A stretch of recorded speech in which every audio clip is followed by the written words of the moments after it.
ಕರ್ನಾಟಕ ರಾಜಕೀಯದಲ್ಲಿ ನಾಯಕತ್ವ ಬದಲಾವಣೆಯ ಚರ್ಚೆ ತೀವ್ರಗೊಂಡಿರುವ ನಡುವೆಯೇ ದೆಹಲಿಯಲ್ಲಿ ಕಾಂಗ್ರೆಸ್ ಹೈಕಮಾಂಡ್ ಮಟ್ಟದಲ್ಲಿ ಮಹತ್ವದ ಸಭೆಗಳು ನಡೆಯುತ್ತಿವೆ. ರಾಹುಲ್ ಗಾಂಧಿ ಭೇಟಿಯ ಬಳಿಕ ಕಾಂಗ್ರೆಸ್ ನಾಯಕ ರಣದೀಪ್ ಸಿಂಗ್ ಸುರ್ಜೇವಾಲಾ ಅವರು ಕೆ.ಸಿ. ವೇಣುಗೋಪಾಲ ನಿವಾಸಕ್ಕೆ ಭೇಟಿ ನೀಡಿದ್ದು ರಾಜ್ಯದ ರಾಜಕೀಯ ಬೆಳವಣಿಗೆಗಳ ಕುರಿತು ಚರ್ಚೆ ನಡೆಸಿದ್ದಾರೆ ಎನ್ನುವ ಮಾಹಿತಿ ಲಭ್ಯವಾಗಿದೆ.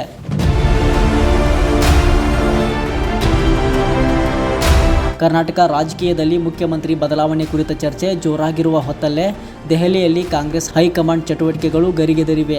ರಾಹುಲ್ ಗಾಂಧಿ ಅವರೊಂದಿಗೆ ಮಹತ್ವದ ಸಭೆ ನಡೆಸಿದ ಬಳಿಕ ಕಾಂಗ್ರೆಸ್ ಪ್ರಧಾನ ಕಾರ್ಯದರ್ಶಿ ರಣದೀಪ್ ಸಿಂಗ್ ಸುರ್ಜೇವಾಲಾ ಅವರು ಕೆ.ಸಿ. ವೇಣುಗೋಪಾಲ ನಿವಾಸಕ್ಕೆ ಭೇಟಿ ನೀಡಿದರು.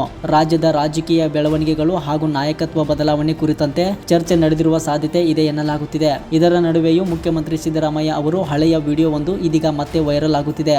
2024ರ ಮೇ ತಿಂಗಳಲ್ಲಿ ಮಾತನಾಡಿದ್ದ ಸಿದ್ದರಾಮಯ್ಯ, ನನಗೆ ಅಧಿಕಾರಕ್ಕಿಂತ ಸಿದ್ಧಾಂತ ಮುಖ್ಯ ಎಂದು ರಾಹುಲ್ ಗಾಂಧಿ ಅವರ ಎದುರು ಹೇಳಿದ್ದರು. ಈಗಿನ ರಾಜಕೀಯ ಬೆಳವಣಿಗೆಗಳ ನಡುವೆ ಸಿದ್ದರಾಮಯ್ಯ ಅವರು ತಮ್ಮ ನಿಲುವಿನಂತೆ ನಡೆದುಕೊಂಡಿದ್ದಾರೆ ಎನ್ನುವ ಚರ್ಚೆಯು ಕಾಂಗ್ರೆಸ್ ವಲಯದಲ್ಲಿ ಕೇಳಿಬರುತ್ತಿದೆ.